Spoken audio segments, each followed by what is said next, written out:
The British GT Championship rolls into East Midlands and the Donington Park Grand Prix circuit for the first of two visits here in 2024, and our second consecutive 3-hour enduro, hot on the heels of what was a thrilling Silverstone 500 a few weeks ago. We've got much more pleasant conditions this afternoon ahead of a 1-hour qualifying session that will set the grid for both the GT3 and GT4 classes. Ambient temperature in the mid-teens, the track temperature in the mid-20s. The wind has been easing off as we've gone through the day.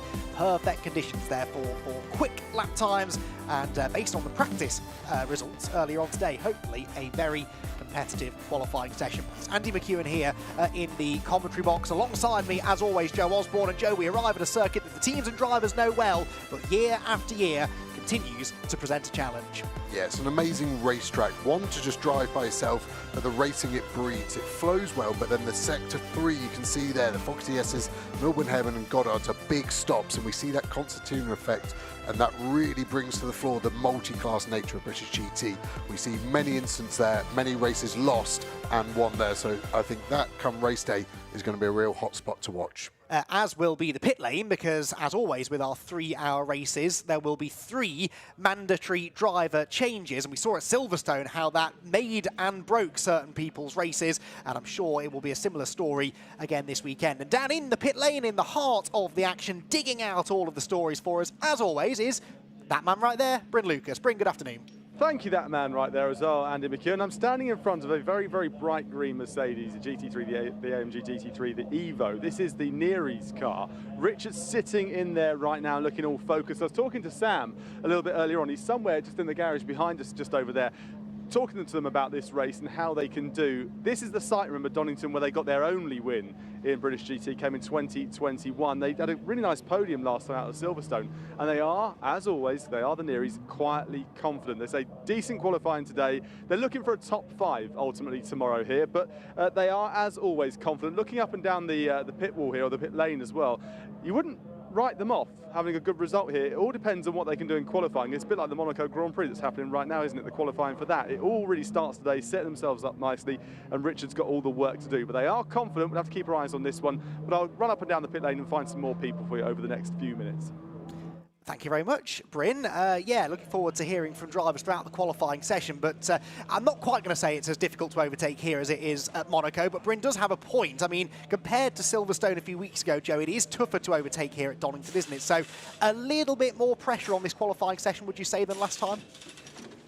Yeah, definitely in terms of just the flow of it. If you're stuck behind a car here, it's going to take, I think, 3 or 4 times longer to get that move done than it would have at Silverstone. So a better qualifying is just going to lead to a better chance of a good result at the end of it. And I think that's why we're seeing a few cars queue in the fast lane already. Mark Radcliffe in the Optimal one, Chris Buncombe in the RJM, McLaren behind, just trying to get that track position. We keep talking about every qualifying, but the British GT grid is so big. There's going to be 20 GT3 cars out there, 4 kilometres here at Donington, so a kilometre and a bit shorter than Silverstone, so less space for those cars to find it. So just sacrificing a little bit of tyre temp to just go, and you can see as soon as the first one blinks, everyone else then, the plan goes out the window. I want to be in the fast lane, I want to find it. Mark Smith there just rejoining. Mark Smith actually been a bit under the weather, flies all the way over from America every time for British GT, but has been struggling. So I think he's going to want to try and get his qualifying done as quickly as possible and get back to bed. Yes, because he is in the car for this session, but if you are new to British GT and you don't know how qualifying works, or even if you're not and you just need a reminder, there are 4 sessions in total, 2 for GT3, 2 for GT4. Each car is shared by 2 drivers, and each driver gets 1 session all to themselves. So this is the AM session, more or less, for the GT3s. The pros will then jump in for the second session, and it's their combined times that will give us the grid for the race later on. Now, SRO Motorsport were the hot topic here at Donington last year. Will they be again this weekend? Well, Bryn Lucas might be able to find out. Yeah, well, I'm not sure if I can find out just yet if they're going to be the hot ticket, but Dan Harper was so good around here, wasn't he, last year? He's in the car this year with Michael Johnson. They haven't dropped it yet down onto the track, but you can just see here a bit of damage on the front end. I was talking to the team. That's the result of clipping the tyres in the chicane, and they've moved that tyre stack in, haven't they, Andy? So we just have to keep an eye on that for track limits, but it has done a bit of superficial damage to that BMW there, so we have to keep an eye on it, but they have been warned and they have fixed it up as best they can. Keep an eye on it though, because Dan Harper is quick around here. I'll find his thoughts in just a few minutes. I hasten to say that the person to tell us all about track limits is Joe Osborne, but Joe, tell us all about track limits, because that's been a talking point all day. Yeah, and as a driver, it's your job to maximise the speed you can carry, and the track limits are the barrier, what stop you going even farther by cheating. As we see this track position jostling, they're coming into the chicane. This left hand, you see the tyre stack on driver's left now. That is what they're getting close to. There's now one added on the right-hand side, as well as Buncombe is really hustling Radcliffe. The problem, the pace these two are doing, one, they're burning up the new tyre too soon. People are still leaving the pit lane, so they might be catching people on their outlap as people are still leaving. You can see Buncombe finally gives up his pursuit of trying to get track position. Radcliffe now needs to back up a little bit more, otherwise he will catch people on their outlaps. So important to get a good run out of it. Back to track limits at Donington, we've got some track limit sensors. It's a sensor that once you run over, it's a pressure pad linked to a camera, takes a picture of the car, sends it to race control, done, no argument. All the teams love it. There's some more open-ended corners where there aren't a sensor and you can maybe get away with it. The chicane is one, but the physical barrier of those tyres mean that you've got to really thread the needle right. As we go on board with Radcliffe into the old hairpin, get it in. There is a sensor here on the left, but you can see the driver's allowed to run wide after it. So it's literally playing to the rules that are being dictated to you. Through Starkeys over to the left, hold it in, late turn in, try and get it open, get on the throttle. Last track limit sensor on the exit of McLean's here, up the hill, intercom. It's really short break, get it in, bollard on the right. It's not a sensor, so you can get it out of the way. It only probably would do a tiny bit of damage to these 600,000 pound carbon fibre machines. Down the back straight, this will be a great view of that tyre stack. Look how ominous it looks on the left, and then the one on the right as well. Your job is to go through there as quickly as possible. Really clean, little conservative maybe, had a bit more room to the right than he wanted. Into the Melbourne hairpin, brake at the one board, all the way down to first gear. That big yellow number on the dash actually staying in second gear. So maybe they're struggling a little bit of traction up to him. See how long he leaves it in second. That's why I'd say it's first gear from when I was in this car. Just gives you the punch out, the rev range, back down to second for Goddard's. Rotate the car, open the steering wheel. What's it going to be? I think Ampol's going to be a mid-26 is my prediction, and we're 27.5. I think that's going to be about a second off what we're going to see in about 6 minutes and 49 seconds time. Let's find out then, shall we? As we get into the meat of the qualifying session, we'll start to get some more lap times coming in, and already very tight indeed. Chris Buncombe to the top. This is the Audi of Sasha Kakad, and he's collected a bollard already, then arrives sideways and in the air. He fires it over to the second apex. Full commitment from the Audi that has been plagued with mechanical troubles today. It had a drive shaft failure in free practice 1. It stopped again on the pit exit in free practice, or pre-qualifying as we now call it, what used to be free practice 2. But that has not deterred Sasha Kakad. He's on it already. If I was the chief mechanic, I'd be asking the drivers, why do you think we've had a drive shaft failure after that slow-mo? Those yellow curbs, you've got to take them, but they're brutal, they're metal, they have no give whatsoever. And you're seeing his track limits have been deleted. I think the bollard attached to the car was kind of an obvious sign that he may have been off the track. Yes, he probably didn't collect that in the middle of the road, did he? I think he went off and scooped that up at the edge of the track. Now, this is a car worth watching, I suspect. It is Morgan Tilbrook. It was Morgan Tilbrook anyway, in the number 77 McLaren. The last time we had a 3-hour race here at Donington Park, Morgan Tilbrook won the race alongside Marcus Clutton, and actually the only GT3 team to have ever won a 3-hour race at Donington from pole position. It's only the 4th time we've had a 3-hour race here, but generally the winner comes from a bit further down the grid. But that number 77 McLaren, I reckon, is going to be a factor, Jen. Yeah, definitely so. The factor at the moment are the Lamborghinis. We're on board with one Martin, P2 at the moment, 27.1, but teammate Rob Collard is pole position at the moment on a 26.9. The Lamborghini looking really nice there. We had a good lap with the McLaren. It'd be interesting to see where this Lambo's different, naturally aspirated V10, so no turbo lag is really the McLaren's biggest negative. The negative of the Lambos from the drivers is sometimes the rear on entry is a little loose, so I'm just trying to see Martin's hands. Is he having to fight it as we go to the sister car there of Collard? They're pretty similar in track position, aren't they? Collard only, what, 5-6 seconds behind, so may, if he's catching, may start to get held up by his teammate, but it should be okay. You can see the witness mark of the bollard that's being dragged down the straight there by Kakad. As we go to Mike Price, who's having a great run, 4th at the moment, then back to Radcliffe, the guy who's really at the front of doing the most laps at the moment. Down in P7, is improving, purple sector 1. That's the best colour you can see as a racing driver. Green sector 2, look good through the S's. What's he got in the final couple of corners? Hopefully he's not going to get held up by anyone. Looking clear at the moment Buncombe as well is in the mix, isn't he? P8 still improving in that middle sector. Collard now goes purple in sector 2. It's a real trade-off of who's got it and when are these tyres going to start to drop off. Rob Collard to the top, but worth pointing out that Radcliffe was faster than Collard in sector 1 by a couple of tenths, so I reckon car 27 might now go to the top of the times. No, interestingly, only 6th. It sort of went away a bit in the second half of the lap there, and Collard purple in the last 2 sectors. So at the moment, it is a Barwell Lamborghini 1-2. Rob Collard quickest, Alex Martin second, and this man, Morgan Tilbrook, is third quickest, but he's just gone quicker again in sector 1. About a tenth slower, though, than Rob Collard is going on his next lap. This is me telling you the order as it stands, but it is going to keep on changing because car after car after car are already getting lap times disallowed. Car 3 now, Mike Price, with a lap being taken away. But Rob Collard on a mission, already going a quarter of a second quicker, Joe, than he did on his previous lap, which is already half a second quicker than the rest. Yeah, so he's 7.5 tenths up with my quick math there, and he's on another purple. He's done 4 purple sectors in a row now. Sector 2, Sector 3, Sector 1, Sector 2 again. He is flying. Tilbrook is on a good one, but I don't think he's going to be anywhere near Collard as he crosses the line. Where does he go? Second, yeah, still half a second. So near Collard in position, he's second. Half a second is monumental, and I thought that was going to be close to pole. I think Collard at the moment looks like he could even go sub 26. Let's just see him out of this last corner. The tyres hanging on. Doesn't look like it. It just had a big old slide, didn't it? Is that going to hurt him? What have we got? 26.051. But Martin improves as well, so 2 tenths now split the 2 Lambos from Sean Balfe, who's come up from nowhere.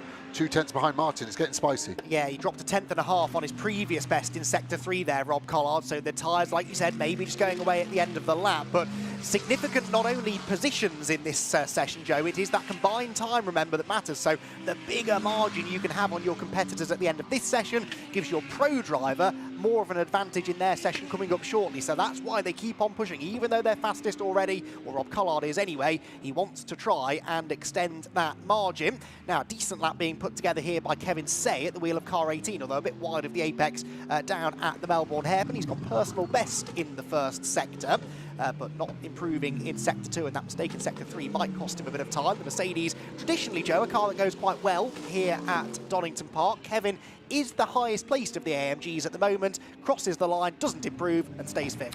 Yeah, really good car around here, the Mercedes, historically, as we look at Sean Balfe in the McLaren. The one Mercedes I'm surprised about is Loggy, super fast in testing, second fastest AM.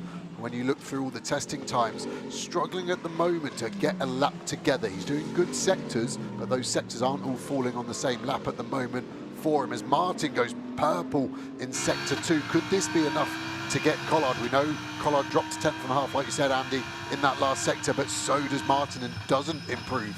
Gets a full house, a green sector 1, a purple sector 2, but then sad for him, a yellow sector 3. And that yellow sector 3, about 4 tenths off the pace. You have to imagine he maybe caught a bit of traffic. He is sort of around other cars as he heads down through the Craner curves on this next lap. We are riding on board with car 78. A clear run heading right for the apex at the old hairpin as we cut away. There is Ricky Collard watching on from in the Barwell garage as his father Rob is currently on course to set the fastest time in part 1 of GT3 qualifying. We've got less than a minute to go. Fewer and fewer personal best sectors coming in. Are the Barwell boys safe, do you think, Joe? I would say so, purely on, like you're saying, no one's improving. The tyres dropped, and I think that's what stopped Barwell from improving even more. Sector 3 demands the most of the tyre because it's all mechanical grip. Slower speed corners, you lose the aero grip, so the tyre comes to the important part of generating that grip. And when it drops off, it's a bigger effect. You can see a witness mark on the top of the wing there as well that he's got tyre. Look at Loggy, the car's just not looking great. Why do I say that? You can just see it kind of rocking left to right. Didn't look particularly happy.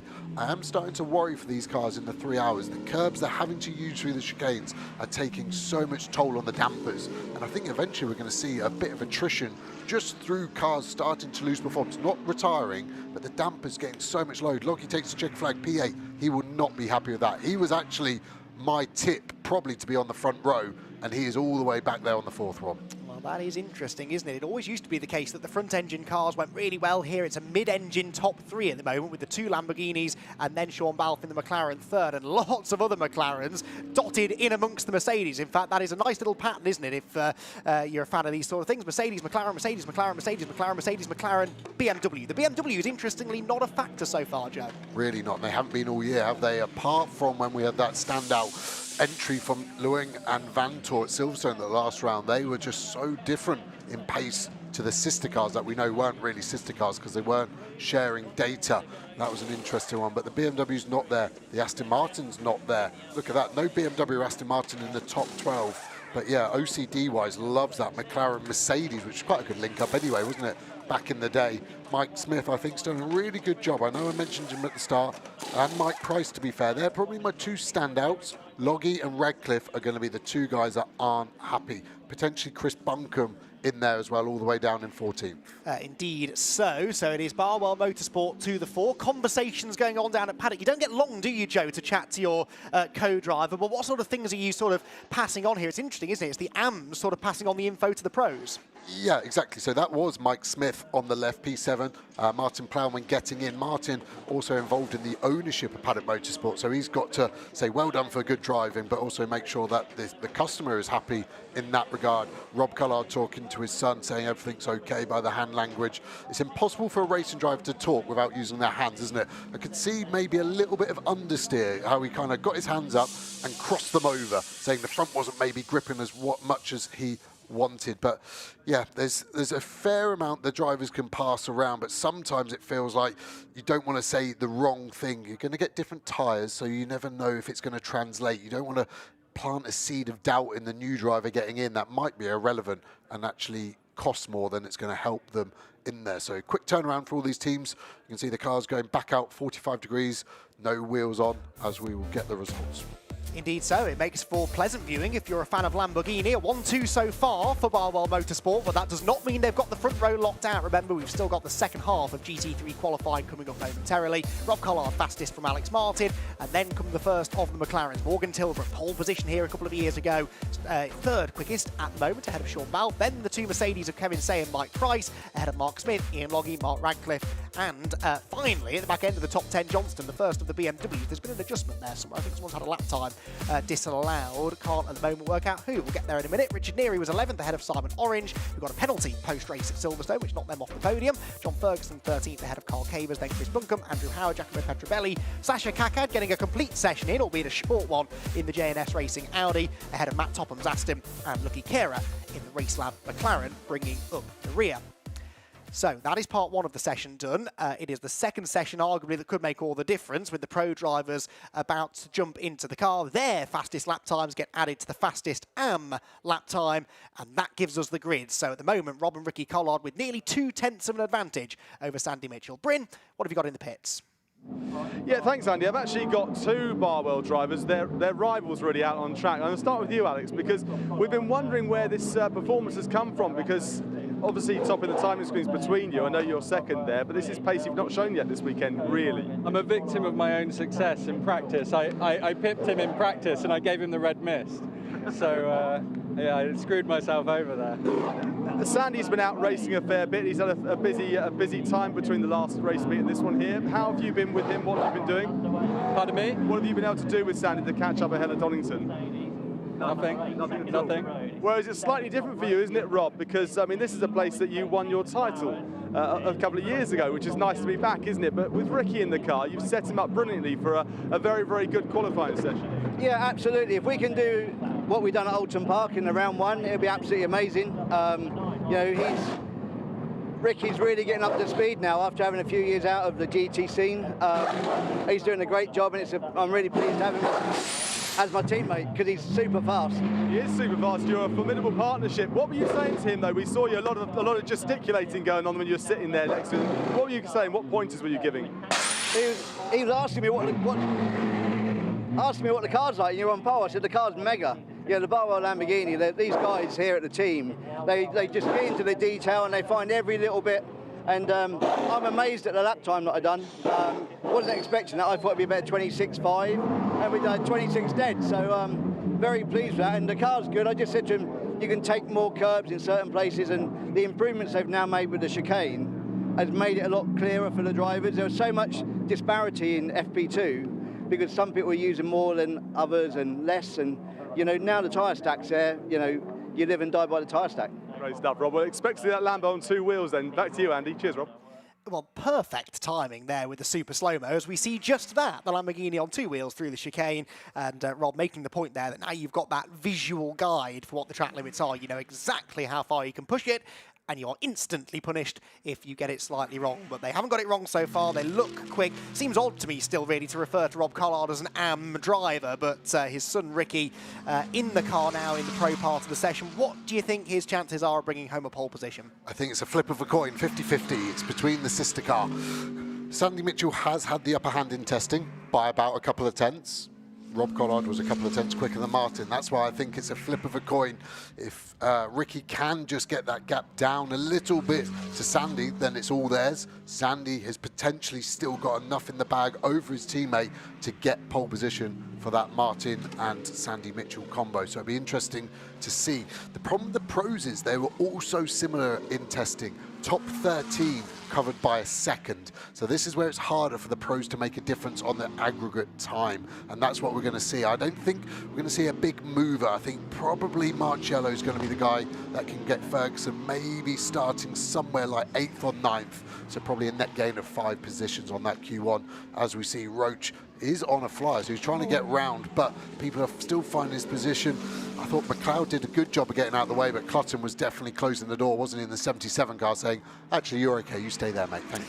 Because he wanted to get the best possible exit from the corner, which he did very aggressive on turn in there for McLeod as he heads for Redgate. Already lap times being disallowed. Car 67, Tom Roach wide at Redgate. Well, he's only just gone through Redgate, so that appeared on the timing screen very, very quickly indeed. Here comes Raffaele Marcello, about to post his benchmark time. He comes out of Goddard's then, heads for the timing line, goes fastest at 1:25.029. Qualifying lap record here at 25.460. Already we've smashed that by 0.4 of a second, and we've hardly got started. Gamble now is second quickest. Don't forget that the times on your screen, the timing time on the left-hand side of your screen, that is the combined position. So Marcello fastest in this session, but of course, once everyone starts setting lap times, those combined times should move the Lamborghinis back to the top. Yep, exactly that. And we're getting purple sectors flying in, just trying to spot who's got them. Mitchell now takes the car back to combined quickest because he gets his first flyer in,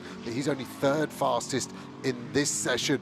We've seen some purple as well from Gamble in Sector 1, green in Sector 2. What can he do to get that car a little bit higher up the grid after Ratcliffe? I think will be disappointed. Obviously carrying a big injury is the only excuse I will give him. It's a huge impact at Silverstone.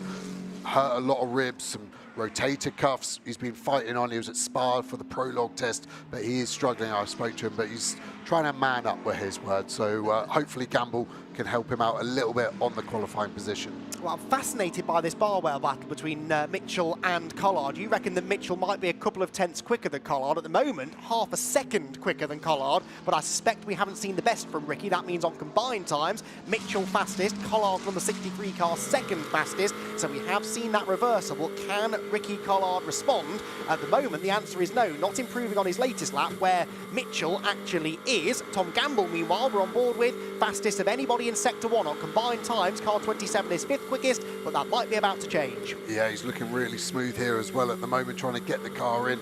Just watching for their track limits, really safe there. He's done a good job. We've seen a few more being done, but most of them being done at turn 1. Great over there. This Optum McLaren looking really good over the curbs, down the back straight. Nice clear view. That's what you want to see. You don't want to see any cars potentially going to hold you up. Let's see how close he gets to the tyres. The time is all in the right part. The left part isn't so important. The right bit's where you can really open it up. And they've done a good job with the tyre stack there. There's a bit of dust on the exit. There's a conveyor belt bit that sticks out a bit. So it's actually not solid, but it looks good. It'll be interesting to know what gear he's in. Like I said, Ratcliffe was in second there, trying to listen to an upshift. Left indicator on there. Looked intentional as well because it went on and off, but I don't know why he would be indicating to anyone around him. Looks like he's still pushing to me at the moment. Comes out the last corner. He's definitely not boxing. What's he got? He's going to cross the line any second now.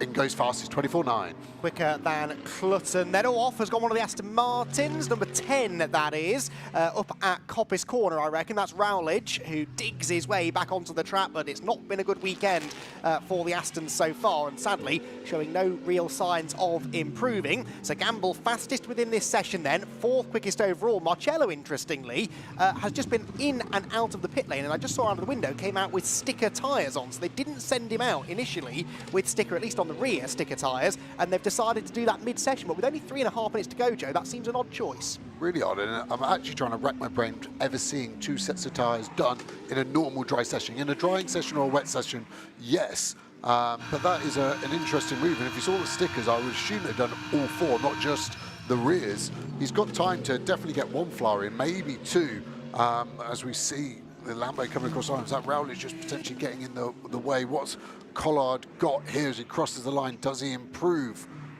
Did. Yeah, sorry, did, yes. 25.3. So where is he in relation to Mitchell? 3.5 tenths. So it's getting close, but it's still a tenth too slow. Yeah, so Mitchell at the moment fastest, not within the session, but on combined times by just over a tenth. So Ricky Collard needs to find a tenth and a bit to get that pole position back, but I think he might have backed off on this lap, perhaps cooling the tyres down for one more push at the end, or maybe he feels that that is all he has got. So at the moment it is still a Barwell front row, but provisionally they have swapped positions. 78 quickest, 63 second. Then the number 59 McLaren that was victorious at Silverstone last time out, their third quickest. Gamble's McLaren is fourth. Clutton's McLaren is fifth. And Maxi Gutz, sixth quickest at the moment in car number 18. The best of the front engine cars. Marcello has managed to jump the BMW into the top 10, but I'll be interested to see what pace he's got now he's back out there. He has completed his outlap. The first sector on his first flying lap, though, Joe, nothing to write home about. No, it's not green, but it's only half a tenth off purple, so it must be pretty close to it. So I think he must have just taken a whole new set as we look at Smalley hustling the McLaren through. Sean Balfe doing a really, really good job in session 1, sorry. So that is why that car is third overall at the moment. What's this lap like for Smalley? No greens at the moment, but it was a pretty good sector 1 as well. So there's a chance he could still improve on his best, which is currently a 25.1. He's only he's under 2 tenths off Gamble in another McLaren for fastest in this session. He's going to cross the line now. What has he done? Goes slightly slower, 3 tenths slower in fact, so maybe the tyre is done on that 59 car. Going quicker though is Sandy Mitchell. We're on board with him now. He's just gone purple in sector 1, fastest of anybody, so aiming to move the goalposts here and just solidify this pole position, and he needs to because Ricky Collard pumps in a personal best in sector 1 as well, so this could be the lap that decides pole position here, with both of the Barwell Lambos pushing hard and going quicker than they've been so far. Compared to each other, Mitchell is fractionally quicker, what, 300ths quicker than Ricky Collard in sector 1. His middle sector of 33.2 is about half a tenth off the outright best, so still a competitive lap time here, and we'll wait to see what Ricky Collard's time is in that middle sector in a moment. Down through the Melbourne hairpin then comes Sandy Mitchell. Oh, just about gets the car hooked up, accelerates up the hill, a steep rise now towards Goddard's. Ricky Collard, personal best middle sector, but still fractionally slower than Mitchell, so whether this is an improvement or not for Mitchell might not matter. Ricky Collard improving, but so far not by enough. Yeah, I think it's going to be tight, but not quite enough. Mitchell does improve, but by only half a tenth, 100th behind Gamble for fastest in this session, but it does raise that gap nearly to 2 tenths again over the combined times of this sister car. They're super fast over a lap, but the bigger fear these Raging Bulls are giving their competitors is how many laps they can do at this pace, and he does it, P1 overall. Wow, that was a chunk of time, wasn't it? A 1 minute 25.048 is not the fastest in the session, but it's enough to put them ahead by a big chunk. I mean, they were 2 tenths down. That's about 3.5 tenths nearly that they gained there, and most of it coming really in that final sector. Fantastic effort that for Ricky Collard. However, the lap time looks to have been deleted by the looks of it. Yes, it has. So maybe that's where he found the time in sector 3. The lap time disallowed, and Sandy Mitchell back to the top, and that is unfortunate, but they are the rules. As you said earlier on, it's pretty black and white. If they exceeded track limits, then the lap time gets deleted and there's really no argument. Yeah, I have 100% confidence in the track limits. The way they're set up this weekend now, it is black and white. There's a camera, there's a picture, you can't argue it. The only argument is if you get pushed there in a race, but that's going to be a tomorrow problem. That's really unfortunate, and actually sector 2 wasn't that quick, was it? So, and turn 4 is in sector 2, so maybe just couldn't get the front into this corner where we're watching Marcello, and the centre just comes at you fast, and it then means you have gained a lot of time all the way on the exit. Going to be disappointed, but they're still second. They are indeed, and it will still be a Barwell lockout on the front row of the grid, so there are options there to try and either split the strategy or control the race from the front. So, yeah, both of those cars are going to be contenders. Ricky Collard even coming through to complete another lap, but he's not improving in the sectors, and yeah, it's a 25.292 1:02, still a personal best actually, despite not improving in any of the 3 sectors. So it was a slight improvement in time, but still by just over 1/10 of a second in the end. Sandy Mitchell will set it quick enough time to put car 78 on pole position. He and Alex Martin then will start from pole position provisionally in the Donington Park 3-hour race tomorrow afternoon. It will be a Lambo 1-2, Smalley's McLaren third quickest on combined times, and Maxi Goertz gets the number 18 Mercedes fourth quickest. That car flying under the radar a little bit, but by far the fastest really of the front wheel drive cars, certainly the AMGs, and it'll be interesting to see how they go tomorrow, Joe. Yeah, and we said, well, you said, sorry, Kevin Say was doing really well. Maxi Goertz has done that. He's never been here before, Maxi Goertz, so he's obviously got his eye in pretty quickly and done really well there. Indeed they have. So on combined times, it is Sandy Mitchell and Alex Martin who will line up on pole position for tomorrow's 3-hour race by, in the end, just over 1/10 of a second from Rob and Ricky Collard. Barwell Motorsport 1-2. Garage 59's McLaren of Smalley and Balb is third, ahead of Maxi Goertz and Kevin Say in the Mercedes fourth. Whilst Tom Gamble and Mark Radcliffe will line up fifth for Optimum. Then it was the Cluckman Tilbrook Garage 59 car. Ram Racing's BMW is seventh, ahead of Paddock Motorsports, Plowman and Smith McLaren. Team Aber Racing at really their favourite track in British GT, where they did get that win a few years ago. They start ninth, ahead of Phil Keane and Ian Loggy, with Dan Harper and Michael Johnston next. Then it's Greystone GT, Team RJN, Orange Racing by J&H, J&S Racing are 15th, ahead of Blackthorn, Century. The second Blackthorn car is 18th, ahead of Race Labs McLaren, and the Beach Dean Aston Martin of Jess Hawkins and Andrew Howard bringing up the rear. So celebrations already down at Barwell then. They've got half the job done. They're starting on the front row together, and Bryn can catch up with them now. Yeah, I can do. And I tell you what, Alex is desperate to run down and catch up with his teammate, because between you put on a pretty decent performance. Yeah, as you saw, he was struggling a bit there, so I got on the radio, gave him a few pointers. Of course you did, of course you did. He is very rapid round here. Sandy is one of the most sort of composed drivers when the pressure is on, isn't he? Yeah. I think he's very calm, very calculated. But we might have seen a few in-car videos where he celebrates pretty hard too. So he certainly does. Now, you two need to kind of get your championship back on track after what happened at Silverstone. It wasn't your fault, obviously, but you need to kind of get a decent result here. Has that been playing on your mind coming to Donington?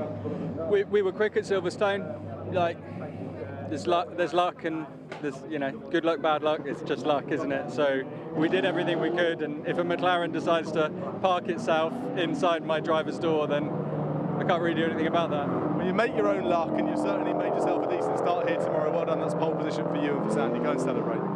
Yeah, we're in the best place. I think, if you're out front, you're out of the way of most of the trouble. Off you go. We're going to watch GT4. Well done there to Alex and to Sandy Mitchell. Just about hear you at the end there. Very noisy places, pit lanes, especially when GT cars are heading onto the track. And as the GT3 cars vacate the circuit, it is now the turn of the GT4 brigade to take centre stage. And again, anticipating a pretty competitive pair of qualifying sessions here. It's the same format, 2 sessions combined times. But every time, Joe, we seem to have this same conversation. GT3, near impossible to predict. GT4, arguably, even tougher. Yeah, and I think we're seeing a really good BOP at the moment in GT4. There's not one car that's standing out. There's not one car that's getting held back unfairly. I can't get any of the teams actually to complain about it. Wow. So that is really rare. Yeah, we love these GT4 cars, especially around Donington. They want to get up to speed. The speed difference is less round here. So in Sector 1 and 2, they're actually really quite similar to GT3s, as we see the 2 Mahiki Lotuses. Been a revelation, haven't they, really, so far, setting fastest laps at Alton Park and Silverstone, respectively, getting a really good result as well, Gordy Much and Ian Duggan at Silverstone, and that Pro-Am element of GT4 versus the silver cars in GT4, really getting the advantage in the pit stop races here. Now, the first time we ever had a 3-hour British GT race here at Donington Park was back in 2011, and that year the GT4 class was won by a Lotus, Phil Glue and James Nash in the Lotus Evora GT4, started on pole position, won the race. So who knows, been quite a few years since that happened, but the Lotus Emira definitely getting quicker. And as Joe said, they were pretty rapid at Silverstone as well. They played the strategy really well, but the car seemed to run well over the course of the race too in those mixed conditions. They do say sometimes that the wet is a bit of a leveler. Be interesting to see how they go in the dry, but Lotus has a winning history in this kind of race here at Donington, and they've got 2 really competitive lineups to try and do it again. Yeah, and more importantly, it's the same Mahiki nightclub. So what what a great team to race for. Yeah. Got a fast race car, and then the owner also owns a really cool nightclub. So even if you have a bad race, you can still go and get merry. And then if you get a good race, you still get merry. It's win-win, isn't it? But yeah, actually, I remember that race with Phil Gill and James Ass. I was in a GT3 Porsche, and I managed to hit both of them. Oh, well because they pitted early, so I managed to hit Phil and then James later on, and they still won. So I can take the credit for that. Here's a car that's not been going so well at times this year, I don't think. The Mustang, new car this year. The old car won the championship last year. New car can only be better, but the pace just hasn't been there at times. But this is a Mustang track, isn't it? Historically, they have done so well, and obviously clinching the championship last year, really from the jaws of defeat. I didn't see it coming, and it came out of nowhere. So I'm really hoping for a bit of a turn in luck for the Academy Motorsport pair of Mustangs. So far, though, they're not really having that, because they did have one of their cars, I actually forget, I think it was 62 that stopped on track in pre-qualifying earlier on. I haven't heard what the problem was. I don't know if you have. I actually spoke to Wilmore, who's in the car right now, and they don't know the problem either. So they're trying to fix it. They can see on the data something isn't happy, but what isn't happy, they're not sure of. So I'm happy that the car is going fast and in a straight line at the moment, and fingers crossed it stays like that as he goes P1. So far, so good. There we go, putting the problems of pre-qualifying behind them. Look at that left front tyre, the G-force going through the tyre through Redgate Corner. Almost looks like it's pulling the tyre off the rim. That is pretty torturous, isn't it, for the Pirelli rubber? But yeah, the Mustang looking fast then, a 34.261. GT4 qualifying lap record is a 34.001, set by Darren Turner a couple of years ago. Qualifying lap records in both classes standing from 2022, because we had that very drastically weather-affected qualifying session here last year. So the race lap records are from 23, quali lap records from 22, but I think they're both going to get smashed over the course of the qualifying sessions today. Here comes an Aston Martin. It's an Aston Martin that holds the quali lap record. This is the number 7 example of Mikey Porter. Comes across the line, goes third quickest, so Ginetta, Ford, Aston Martin, McLaren, the top 4. It is already looking pretty competitive, Joe, albeit bigger margins, at least first to second, than I expected. Well, there were anyway. Yeah, Jack Brown goes pole just to make you look like an idiot. How rude of him. Yeah, under a 10th then to Middleton. Brown in this option McLaren so far last year should have won the championship, and then just couldn't get to the finish of the last 25 races, it felt like, and it all fell apart. So they've got unfinished business. So does Will Moore, though, on this lap. Purple sector 1, can see him, the 4th car in shot. Green sector 2, looking at Alex Walker there. What's his exit like? Very tight, though, aren't they, with traffic in this little segment to the CWS car. There's Will Moore about to cross the line. What does he do lap time-wise? P2. Wow, 2,000, sorry, faster than Middleton in 3rd. So after you belittled them for having big gaps, they've done everything in their power to make you look stupid. And for once, I don't mind. We want to see a nice competitive qualifying session. That's what we're getting. Interesting there, the Will Moore lap, purple sector 1, personal best sector 2, lost time in sector 3, and that is where you'd expect the big, heavy V8 muscle car to maybe lose a bit of time. That's one of the real fascinations, I think, in GT4, more so than GT3. Bigger variance in how each kind of car generates its lap time. And here at Donington, where you've got a bit of everything, it's really interesting to watch that play out. Yeah, and again, like I said with the Lambos in sector 3, because it goes to mechanical grip, if your tyre has dropped off, that's where it starts to really hurt, and that's where it will get really interesting in the race. If that tyre continues that course of dropping off, losing grip, as I start to feel a bit trippy watching this onboard camera of the 56 car. Middleton not improving on that last lap. Has some space though, so if the tyres are hanging on there. DTO running this car now. It was CMR, we got CWA, we've got so many 3-letter Ginetta teams. It's hard to keep on top of, but DTO obviously were in the championship hunt last year as well with the Artura, so he's now switching to the Ginetta. The other Mustang in a lovely bit of space at the moment. Signoretti currently 5th on an improving sector 1 and 2 though, so is he going to be able to get closer to his teammate in 2nd, or can he take the fight to Brown in the McLaren? Pretty close to the outright fastest sectors as well in both the first 2 parts of the lap. You can see there at the bottom of the screen, near enough level with the fastest lap time so far, but it's this last sector where the Mustang, you really have to grab it by the scruff of the neck, coax it through the hairpins. One more of those hairpins to try and wrestle through, and then we'll see what the Canadian driver can do. Marco Signoretti off Goddard's, heads for the line. line, inch perfect over the curbs. What is he going to do then? Across the line he goes fourth, but Middleton on a real flyer in the Ginetta. Personal best Sector 1, fastest of anybody in Sector 2, and that, Joe, I would imagine is a car that should work well in Sector 3. This could be a good lap. Yeah, definitely very light and nimble, the Ginetta, but it has a big slide there. As he turned in, you can see he couldn't get it in, then ran wide. So I think you've cursed him really, really nicely. I think that's going to be struggling now to get a better Sector 3, but his Sector 2 was so strong, it may just be a plaster for the wound that he's trying to cause to his competitors. What's he got? He doesn't need much to improve. Goes second, 8 thousandths quicker than Moore now, so he was only 1/100th quicker than his previous best. And only 8/100ths off the provisional pole, which surely he lost in that final sector. So if he's still got the tyre underneath him, maybe there's still a chance that he could dig that time out again. What I like about the Momo brand is if you roll and you're upside down, it says ow, ow. So it's a really good apt brand. Matt Nicol-Jones there, ready to take the car over from Will Moore, the 62 car, team owner of Academy Motorsport as well.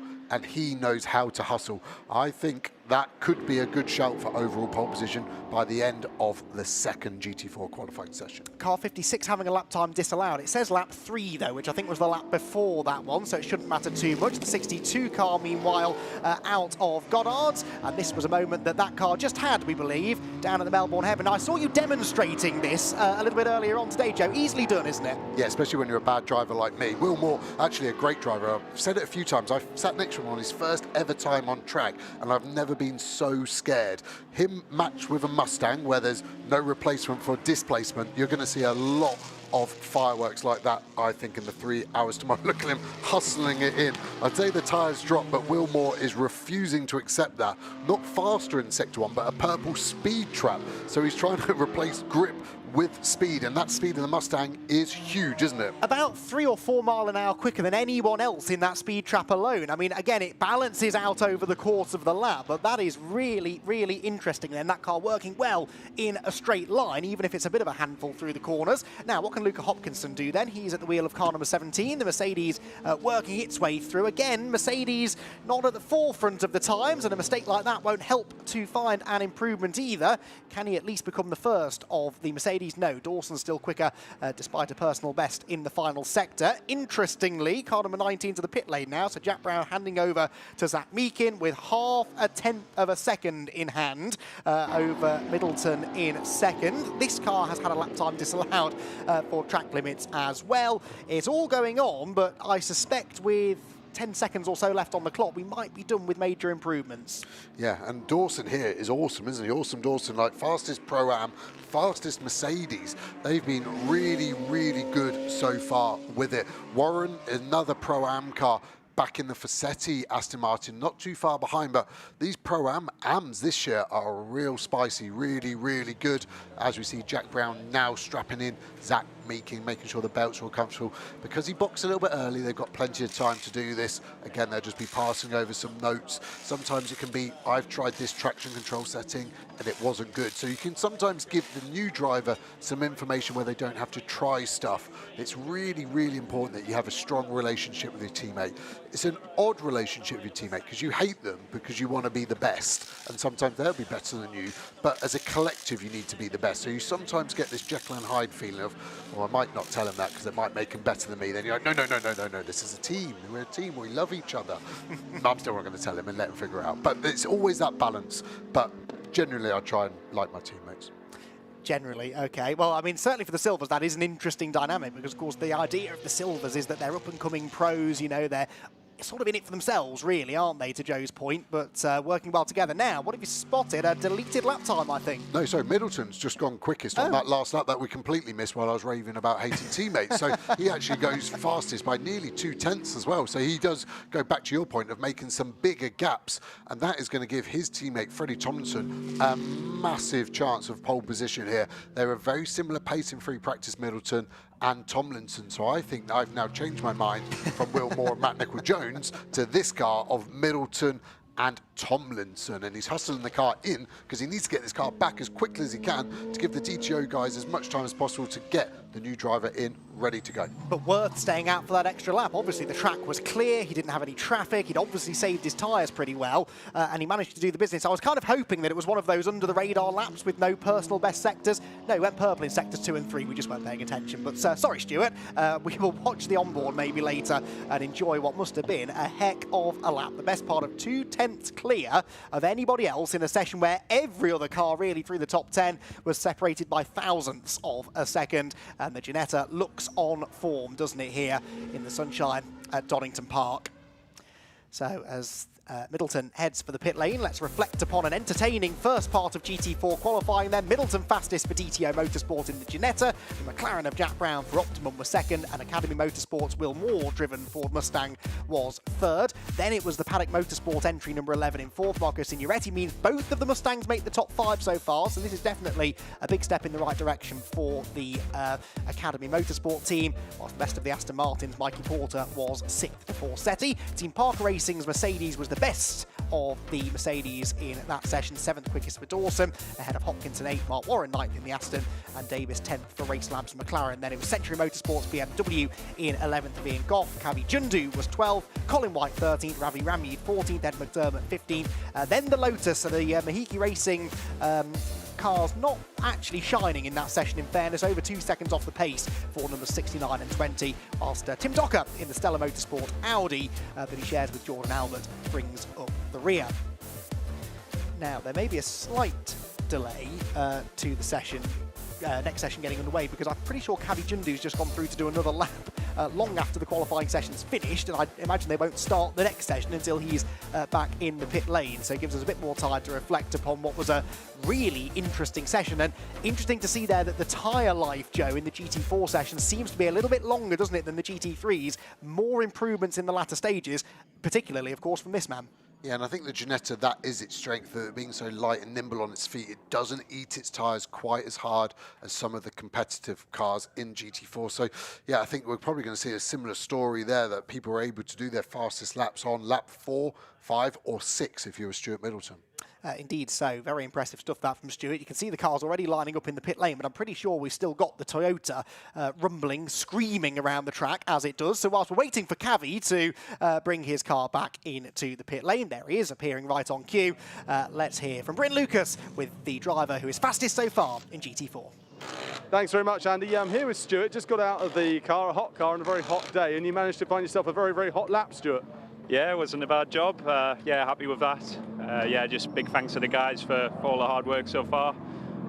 See, it's a new car for us going into the weekend, new from the Silverstone car, and obviously a new team as well. So yeah, just all been trying to work together, dial in the setup, and every little change we've made so far has been a positive note. So yeah, happy days. How has this transition to this new team been for you? Has it been an easy step across? Yeah, so far so good. Yeah, all the guys are easy to get along with, and yeah, know what they're doing. So yeah, of course it helps. But yeah, just see continuing on from me and Fred, obviously working together in the past. We know what we're doing, and yeah, the guys at DTO obviously have a good record as well in the past. So yeah, it just all seems to be kind of naturally gelling together. So yeah, we'll keep pushing. Keep pushing. You've shown some great pace, and Freddie's got to try and match it. He's about to set off now. So well done, Stuart. Back to you, Andy. Thanks, Bryn. So the DTO Ginetta then on top by a decent little chunk, but we saw in GT3 you can overhaul a couple of tenths of a second pretty easily if your second driver is on the money. So now Freddie Tomlinson jumps into car 56, Zach Meakin for car 19, Mike Nicholl-Jones into car 62. They're the top 3 at the moment, and they're covered by just over a quarter of a second, whilst the first second takes you all the way back to 11th place. So I think perhaps more so even the GT3 here, Joe, there is real scope for a bit of a change in the order. Yeah, definitely. And because we've got 2 classes within GT4, that's Silver and the Pro-Am, it's now the pros' turn to really lift that up. Seb Morris, who was with Orson Dawson, and then obviously you've got the even the cars further down, Jordan Albert in last place at the moment with Tim Docker. That's a chance to maybe get that car somewhere near the top 10 and have a proper chance there tomorrow, as we see the Century car there of Wrigley and Goff. Really good track position there. It sometimes looks like it's easy, but it's down to the driver and the engineer to formulate a plan of how to find that space. And they've done a really, really good job there to ensure that they've got at least, 4 or 5 clear laps before they should catch any traffic and off you go. That's a beautiful sight to see. As you actually see one of the Mahiki Lotuses boxing after an outlap, which is not a normal strategy. Hopefully it's okay. Gordy Much is the one there, the 20 car that was so strong at Silverstone. Interesting. Okay, we'll see how long he's in the pit lane. Hopefully not too long, but Tom Wrigley out on track and pushing hard in the BMW, Joe. Yeah, it looks really good, doesn't it? I saw it have a big slide out of the first corner, though. So talking about the traction control settings, I wonder if they maybe got it a little bit loose on that, or the tyre's still coming up. It's so hard to pair the tyre to the right pressure and the right temperature for the right point of the session. That's the single hardest bit. We're seeing so many witness marks of tyre strikes on these front bumpers, and they're expensive bits of art. You can see the left side as we look at it fully blackened. I think Barwell have done a good job because they leave their cars as bare carbon, so it's harder to see the damage that may have been done by the tyre stacks that we are about to come up to with Tom Wrigley.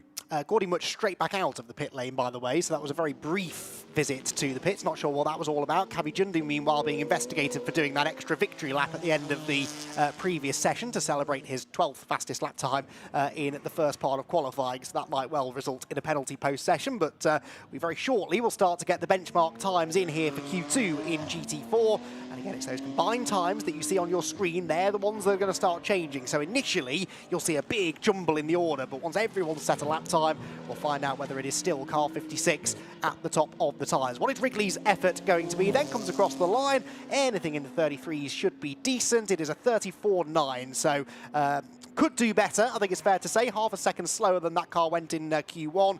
We should see a slightly better lap time out of them in the near future. And in fact, actually, as they go out of Redgate, I just spotted Gordy Much only now leaving the pit. So both of the Lotus from Mahiki Racing came in at the end of the outlap. Really strange. So he took much longer than you thought he did to get back out of the pits, I guess. But yeah, I don't get the strategy on the Lotus one. Unless they had a problem from Q1 and they've tried to come in, turn it off and reset. It's an odd one. I hope they can get some repetitive lap times and make sure the car's okay for tomorrow. Seeing a few track limits deleted. 95 just lost it, turn number 4. It's so hard when you lose a lap early on, because then you lost the best part of the tyre and the pressure's on to try and get a banker in. That should have been your first flyer, really, as a strategy. Who are we seeing up there? Yeah, Seb Morris now 33.3. That's pretty punchy, isn't it, as a lap time, getting the car really, really high up at the moment. Like you said, not everyone's done a time, so it's hard to see, but they are provisionally P1 overall at the moment. Matt Nicol-Jones fastest of anybody in Sector 1, car 62. Remember, that was right up there. They were third quickest in Q1, so that's a significant lap to keep an eye on. We'll get his middle sector shortly. Jamie Day, meanwhile, out of the final corner, drags the number 7 Aston Martin across the line, goes 4th on combined times. That is second quickest in this session so far, but I'm intrigued to see this lap time. Personal best in the middle sector. It's a decent lap, this, for Matt Nicol-Jones. Can he find the couple of tenths that he needs for pole position? Looks good, doesn't it? He had a load of dust thrown up in his face from the sister car. 61 there, both looking good. Rear tyre still looking okay. Good traction out the Melbourne hairpin. What have we got into the last corner? That gap has visibly shrunk, though, to the sister car of Evans. So is Evans not pushing out? Was Nicol-Jones really, really quick going across the line? What time can he do? Where does it put him overall? 4th overall. Not quite as quick as I thought. I think that Sector 3 maybe wasn't as quick as it looked, even though he really did reel the gap in on the sister car of Evans. About 4 tenths slower than Seb Morris's final sector time, which is the fastest so far, but both front-engine cars, so that's interesting. At the moment then, the Ginetta is back on top on combined times. Freddie Tomlinson 4th quickest in this session and going quicker again on his next lap. Purple in the middle sector. Here he comes. He's very wide at the Melbourne hairpin and up towards Goddard's head, but that was a lot of understeer in a car that doesn't normally understeer. No, it really came into shot already understeering. Yeah, like you said, front engine, so their weight is over. That front axle should help with any understeer issues. What does the lap time going to be? Does he improve? No, he doesn't, because that last sector really lost a lot. What's that, like 1.8 seconds on what he maybe could have done there? What's he going to be able to do now? We saw how long the tyres lasted for Middleton, Tomlinson's teammate. Can that be the same Nicol-Jones now through the chicane? Actually looking really nice and controlled. No dirt on the exit this time. Maybe he just got a bit of dirt on those tyres as he then was braking for this hairpin. That didn't help him get it stopped. Like I said, the front tyre on that Mustang really tucks under, doesn't it? It's like the tyre's too narrow, the rim's too wide.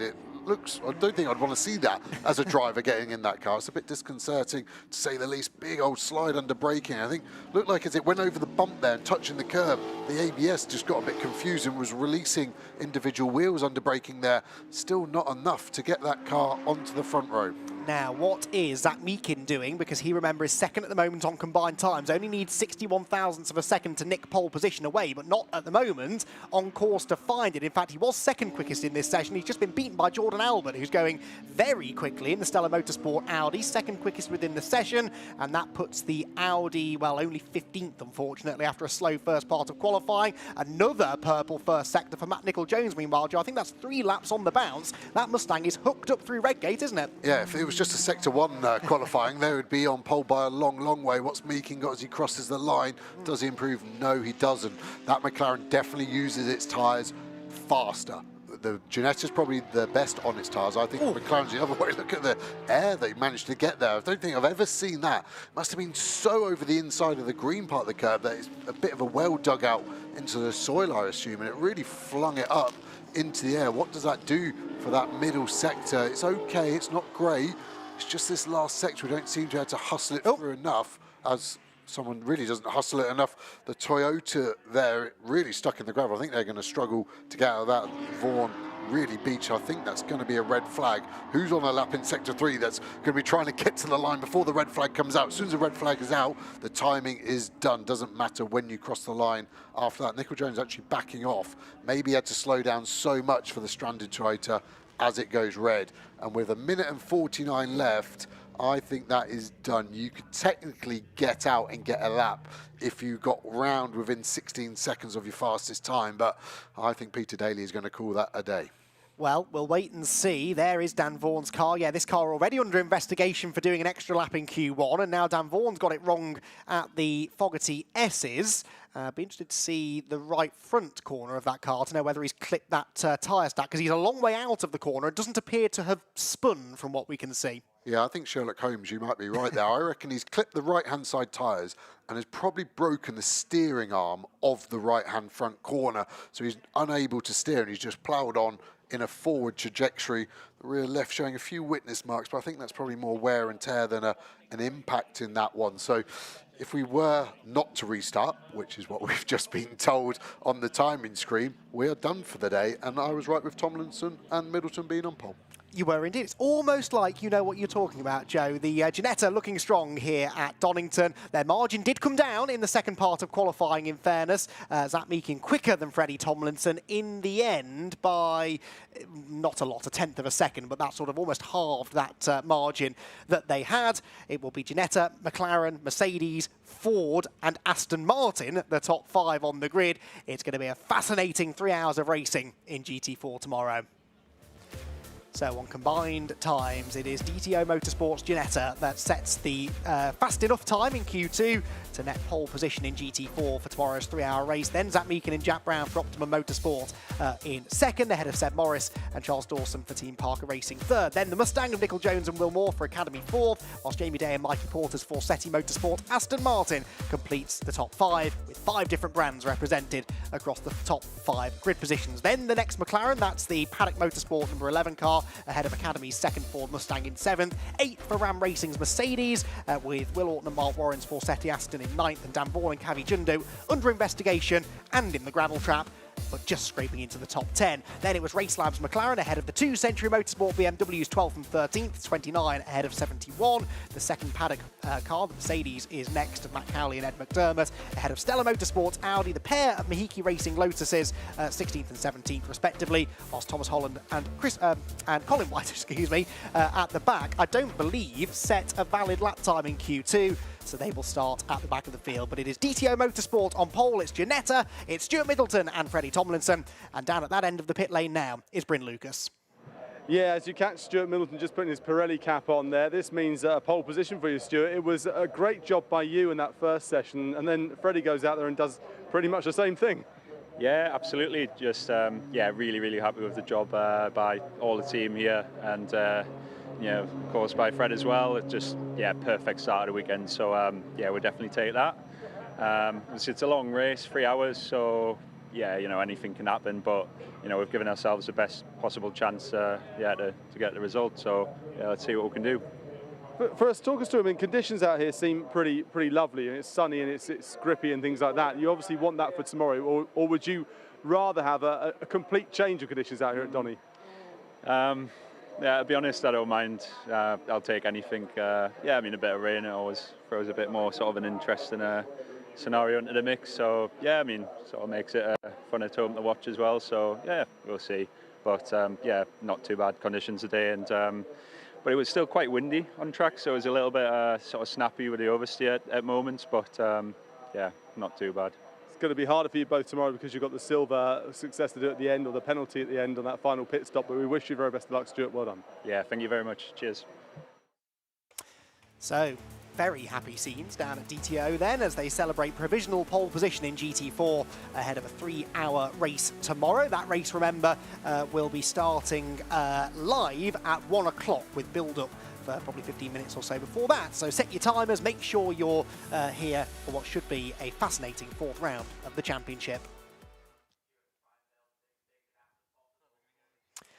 So, highlights of the qualifying session upcoming then. 4 qualifying sessions that set the grid for tomorrow's race. The GT3 cars were out first for qualifying here at Donington Park, the AM drivers at the wheel, and this would prove to be a significant session. The number 18 car, driven by Kevin Say, they ended up 5th quickest in Q1, and that set them up nicely for a good challenge in Q2. But really, it was all about Barwell Motorsport with Rob Collard and Alex Martin at the wheel of their cars in Session 1, and it was Rob Collard ultimately who went the quickest and put that car in provisional pole position. But with the second part of qualifying still to come, it could all change. Raffaele Marcello was now at the wheel of car 15, and they put 2 new sets of sticker tyres on that car to try and propel them into the top 10.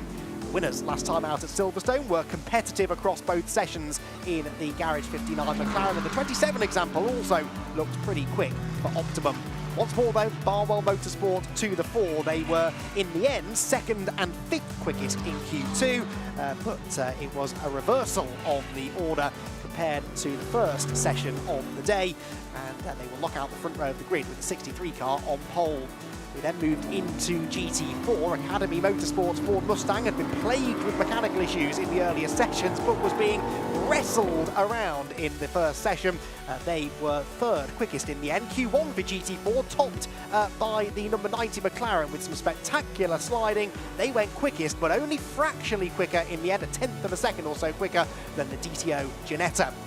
Battle lines were drawn then going into the second part of GT4 qualifying, where ultimately it would be the Ginetta that came out on top. The Astons set some of the early pace, and it was also an impressive run for the Seb Morris-driven Mercedes, putting them in a strong position. But it was McLaren to the top in Q1, Ginetta in Q2, and it will be the 56 car starting from pole.